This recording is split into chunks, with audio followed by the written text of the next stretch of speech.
Hello बच्चों। कल जो आपको पॉइंट पढ़ाया था वो था गतिज ऊर्जा, और इसके बाद एक पॉइंट था गतिज ऊर्जा के लिए व्यंजक, जिसमें कि फॉर्मूला आपको बता दिया गया था। गतिज ऊर्जा का जो व्यंजक होता है ई के बराबर 1/2 mv² होता है। तो उसकी एक और दूसरी विधि थी, अन्य विधि, तो आज वहाँ से आपको बच्चों पढ़ाना है। सभी बच्चे ध्यान से देखेंगे। अन्य विधि,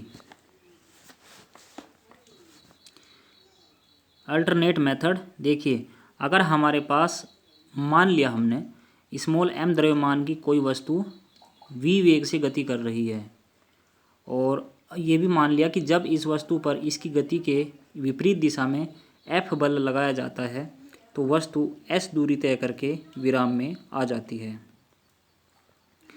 तो विराम में आने तक वस्तु द्वारा अवरोधी बल के विरुद्ध किया गया कार्य क्या हो जाएगा? कार्य बराबर बल गुणा विस्थापन, W बराबर F गुणा S। तो परिभाषा से यह कार्य ही वस्तु की गतिज ऊर्जा के बराबर है। तो वस्तु की जो गतिज ऊर्जा है वो कितनी है? वो है F गुणा S, और न्यूटन का जो सेकंड नियम है उसके अकॉर्डिंग फोर्स की वैल्यू कितनी है? F बराबर है मास इंटू एक्सीलरेशन, द्रव्यमान गुणा त्वरण।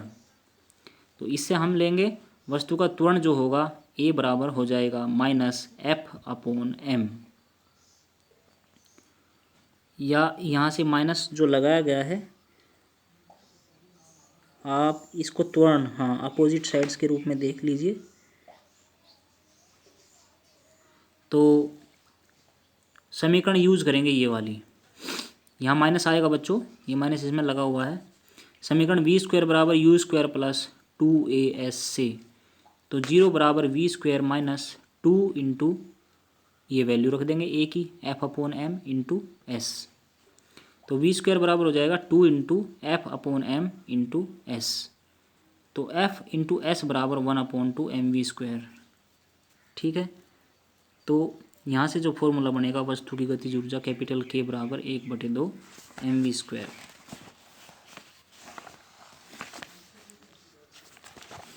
अब यहाँ पे कुछ पॉइंट है बच्चों,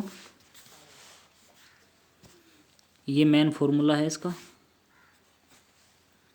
किसी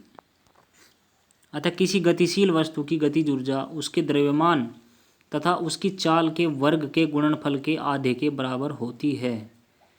ये पॉइंट है, ये वाला ही फॉर्मूले को खोल दिया गया। स्पष्ट है कि वस्तु की जो गतिज ऊर्जा है वो नंबर 1 वस्तु के द्रव्यमान m के अनुक्रमानुपाती है, K/m, और वस्तु की चाल के वर्ग के अनुक्रमानुपाती है, K/v²। तो जो उपयुक्त दो रिलेशंस आए हैं ये, इनके आधार पर स्पष्ट है कि चाल का वर्ग होने के कारण गतिज ऊर्जा पर द्रव्यमान की अपेक्षा चाल का अधिक प्रभाव पड़ता है। यही कारण है कि गोली हल्की होने पर भी घायल कर देती है।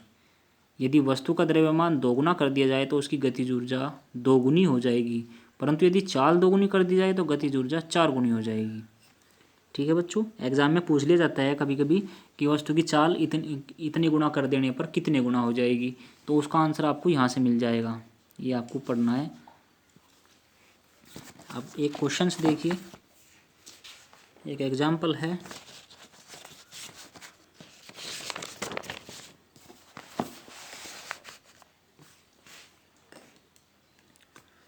एग्जाम्पल 5th,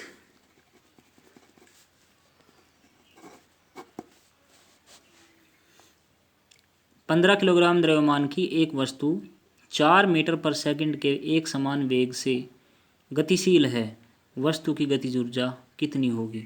तो जो हमें गिवन है बच्चों वो क्या दे रखा है? एक तो हमें द्रव्यमान दे रखा है वस्तु का द्रव्यमान m बराबर 15 किलोग्राम, और वस्तु का वेग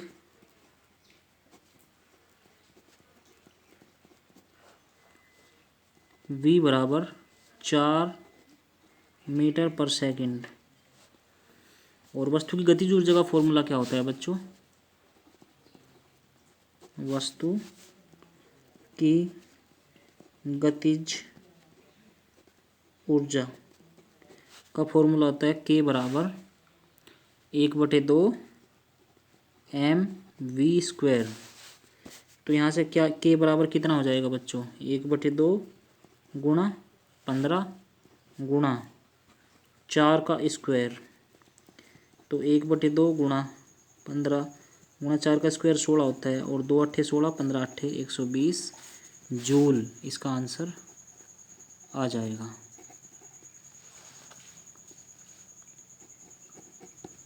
ठीक है बच्चों।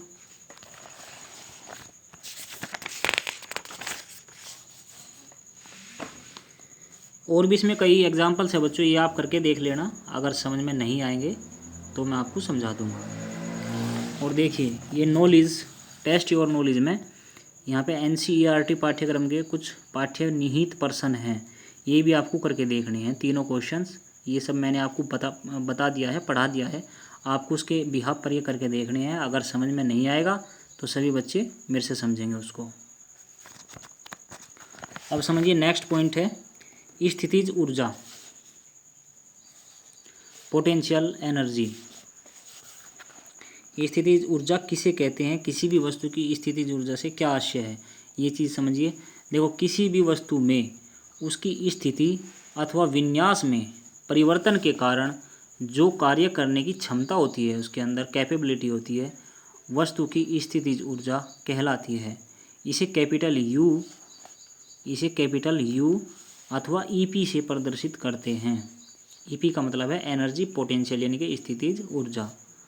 तो स्थितिज ऊर्जा को समझने के लिए हमें पहले कुछ एक्टिविटी को समझना ज़रूरी होगा। तो सबसे पहले हम एक एक्टिविटी देखते हैं, क्रियाकलाप 11.8। उद्देश्य क्या है, एक रबड़ बैंड यानी कि रबड़ का छल्ला लीजिए, इसके एक सिरे को पकड़कर दूसरे सिरे से खींचिए। छल्ला जो है खिंच जाता है।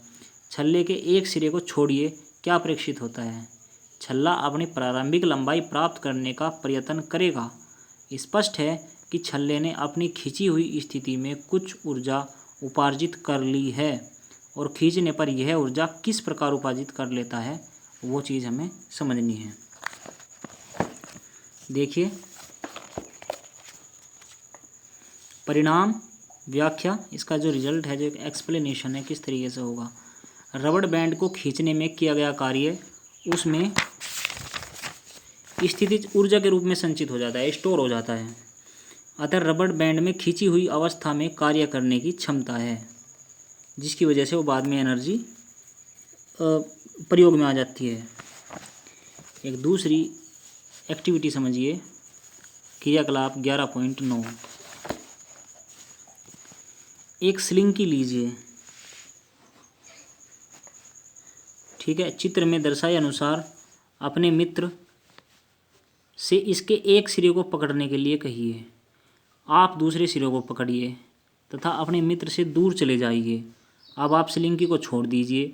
क्या होता है, खींचने पर स्लिंकी ने किस प्रकार ऊर्जा उपार्जित की, क्या संपीड़ित करने पर भी स्लिंकी ऊर्जा उपार्जित करेगी। तो इसका आंसर हमें किस तरीके से मिलेगा। देखो जब इस स्लिंकी का एक सिरा आपने अपने मित्र को पकड़ा दिया, दूसरा सिरा आपने अपने आप पकड़ लिया और खींच दिया बीच में से, तो ये क्या हो गया, विरलन हो गया। यहाँ पर एक तरीके से विरल अवस्था आ गई। ये जो इसके स्प्रिंग के जो ये फेरे हैं, नंबर ऑफ टर्न्स हैं, ये दूर दूर चले गए, और जैसे ही किसी एक ने छोड़ा तो फिर वो वापस वहीं आ गए और झटके के साथ अलग हो गया। तो इसे किस तरीके से, तब क्या क्या वर्क हुआ है इसमें, जब दोनों के दोनों सिरों को स्लिंकी से पकड़कर खींच रहे थे, तो उस वक्त इसमें एक एनर्जी स्टोर हो रही थी, पोटेंशियल एनर्जी इसमें स्टोर हो रही थी, और जैसे ही आप उसको छोड़ोगे तो तुरंत वो काइनेटिक एनर्जी में चेंज हो जाएगी। तो इसका रिजल्ट देखिए, व्याख्या देखिए। स्लिंकी को खींचने पर किया गया कार्य उसमें स्थितिज ऊर्जा के रूप में संचित हो जाएगा। हाँ, संपीड़ित करने पर भी स्लिंकी पर किया गया कार्य उसमें स्थितिज ऊर्जा के रूप में संचित हो जाएगा। दबाने पर भी यही होता है। जब संपीड़न बोलते हैं, इसको कंप्रेस करोगे जब आप। नेक्स्ट पॉइंट है क्रियाकलाप 11.10, यहाँ से आपको बाद में पढ़ाया जाएगा।